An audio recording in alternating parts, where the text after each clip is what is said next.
a scientist, I see it like this. These so-called near-death experiences occur when the brain is starved of oxygen and glucose. Death may occur in different ways, multiple organ failure or maybe an accident. Whatever happens, the blood supply to the brain is certainly affected. And when that happens, the neurons are starved of oxygen and glucose at the same time, and the brain cannot function at the level it has been functioning, and therefore the level of cognition goes down. And when it goes down sufficiently, a sort of hallucination starts, and that is similar to what happens when you take hallucinating drugs.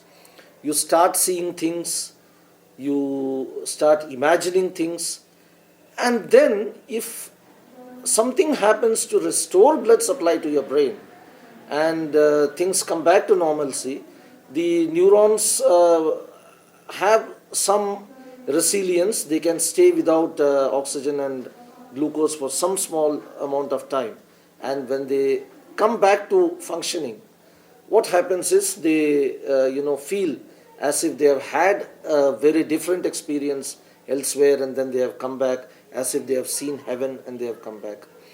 In fact, the way the brain records information is by neurochemical impressions in the formed by neural networks. Neurons connect to each other by neurochemical means, and the more you reinforce it, the more it becomes hardened and strong. So when you die, what you remember is what has been reinforced a lot.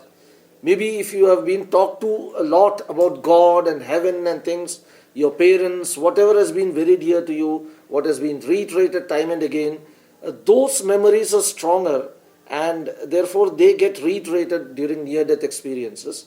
So possibly people believe they have seen God, they have seen their dead parents, and then they have come back. This is my take, or as a scientist on near-death experiences.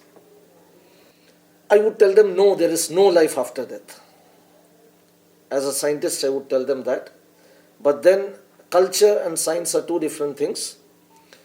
If one is born into a culture, one believes what one is taught by that culture. And if one opts to learn science, one believes what he is taught by science. And so, as a scientist, I would say there is no afterlife. Life ceases at death. The seven heavens, as I said, when you interact with people around you, with creatures around you, with animals, plants, with the environment around you, with your ecosystem, if you do good, you shed your karma, and if you do bad, you add to your karma. When you shed your karma, obviously you become lighter, and when you die, depending on how much karma you have accumulated or shed, you rise above or you fall down. And since you asked about the heavens, the seven heavens, let me name them. They are the Bhuloka, Bhuvarloka, Suvarloka, Mahatloka, Janaloka, Tapaloka, and Devaloka. Loka here meaning a land or space, whatever. Or it's Bhu, Bhuva, Suva, Maha, Jana, Tapa, Deva. These are the seven levels of heaven.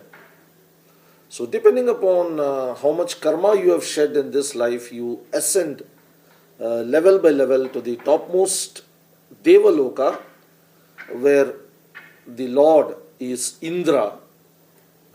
Indra is the king of the Devaloka, and it is the traditional heaven as understood in many other religions, a place of ultimate ecstasy and pleasure, but materialistic and physical pleasures mostly. That is what's to be found in the Devaloka. Now when you look at the philosophical or other side of it, for sophisticated people, people who have understood a little and who don't care much about material or physical afterlives, there is another kind of heaven. There are gods like the Vishnu and Shiva, some Hindus follow Vishnu, they are devotees of Vishnu. Some Hindus are devotees of Shiva. So, when you become a devotee, it is believed that you are sophisticated, you have understood things, you have given up your desires for material pleasures, even in the afterworld. So, what such people, devotees, are offered is a place with Shiva, which is called Kailasa. That is another heaven for sophisticated people, where you don't get a lot of material pleasures, but you enjoy the benefit or the company of Lord Shiva. And for devotees of Vishnu, there is Vaikuntha, where you can, be with Vishnu. And there is also another concept for people who are more evolved, which talks about the Jivatma and the Paramatma. Now, Jivatma, in simple terms, in English, it is the soul. It is the atom of life that resides within every individual creature. And the Paramatma appears to be an agglomeration of a lot of Jivatmas, and which is infinite, from which if you pick out one Atma or another, or if you keep on picking out more Atmas, it continues to remain as it is, because it is infinite by nature. That is the nature of Paramatma. Or Paramatma is the God as seen in other religions, maybe Allah in Islam, or the Father in Christianity. So, an atom from the Paramatma comes down as an Atma, and when it enters a creature which is ready to be born, it becomes a Jivatma, means an Atma with a life. And any creature with the Jivatma within itself becomes a living creature and performs karma in that life. And having performed all the karmas of that life, lets escape the Jivatma or the soul, whereafter the creature dies, and that Jivatma becomes an Atma again, travels to Paramatma and gets united with it. This is the third and ultimate concept of heaven, the association of your Jivatma with the Paramatma. So there are three concepts. One for people who are not very evolved, the concept of seven heavens, and the ultimate Devaloka, where you get a lot of physical ecstasy and pleasure and the company of Indra. And then for slightly more evolved people, the devotees of the Lord, they get to either go to Vaikuntha or Kailasa, which are the abodes of Vishnu and Shiva respectively. And the highly evolved people, the rishis and the sages, their Jivatma comes out and combines with the Paramatma and becomes one of the whole. These are the three concepts of heaven or Swarga in Hinduism.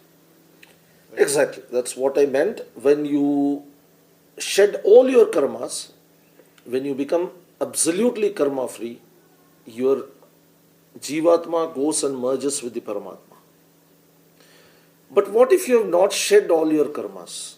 You have some karmas. Then there are answers in all the three versions of heaven that I talked about. For the unevolved person,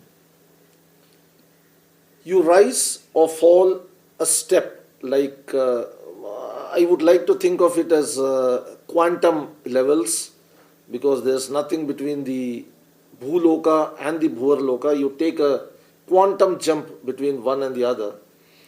And when you become lighter and go to the Bhuvarloka, like the multiple parallel universes that some scientists talk about, there is life in all these seven heavens at all times. In the Bhuloka, Bhuvarloka, Suvarloka, there are people, depending on their karmas, they have ascended or descended, And in all these worlds, there are people performing karmas. And having performed karmas, in this world, you go to a higher world, and there you perform some karmas, become heavier, come down to this loka. That is reincarnation for the unevolved man. For the highly evolved person, the Jivatma leaves the body, and if it is, weighed down by the weight of its karmas, it's unable to ascend and attain the Paramatma. Therefore, it wanders around for some time here and there, maybe as a ghost or whatever, and then ultimately it falls down to earth. And when it falls down to earth, depending on how heavy it is, when I say heavy, I mean heavy in terms of karma, it enters the, evolving fetus, the growing fetus of some creature. It could be an insect, it could be a fish, it could be whatever, it could be another human being. There are these caste systems in India, and it could be, it could go into the fetus of one of the people belonging to a very high caste, or maybe a lower caste, this kind of thing. This is how reincarnation is understood in Hinduism.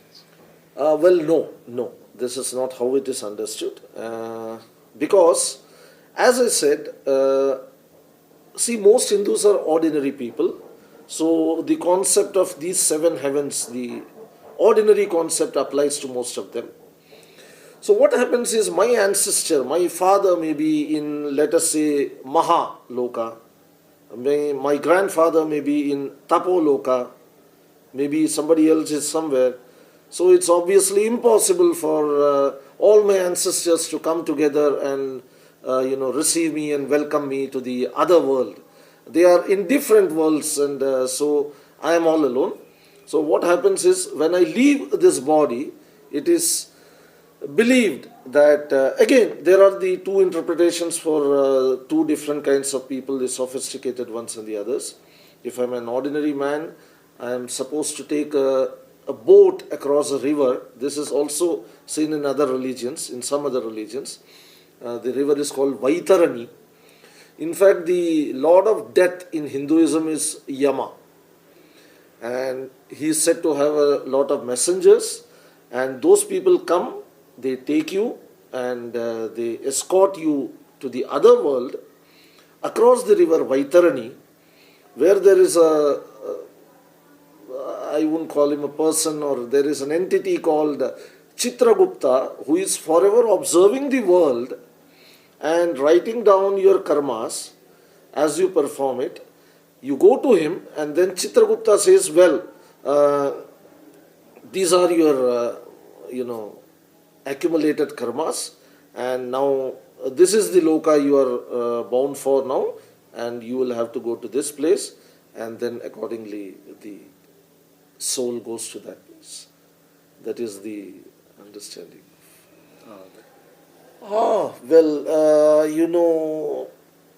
The Vedas mention the heavens, and an essence of the whole thing comes in what's called the Gayatri Mantra, which every devout Brahmin used to chant in the earlier times, and these days everybody in India, every Hindu chants the Gayatri Mantra, which goes like this: Om Bhur Bhuva Swaha Tat Savitrvarenyam Bhargo Devasya Dhimahi Dhiyo Yonaha Prachodayat. Where my ancestors, I believe, may have, I obviously wouldn't like to believe that my ancestors have gone to hell. I would believe that they have gone to at least some level of heaven. So this basically means I worship those of my ancestors who are in the Bhuloka, Bhuvarloka, so Om Bhur Bhuva Swaha. And then I go on to worship the sun by saying Tat Savitrvarenyam You are the source of energy for the whole universe, and I worship you. So the Gayatri Mantra is an essence of all the Vedas. And the Vedas, therefore, obviously talk about these heavens. And then there are Upanishads, which again talk about these in much more detail. And then there are Puranas, which uh, talk about these in forms of stories, in forms of epics, myths, so that people understand them better.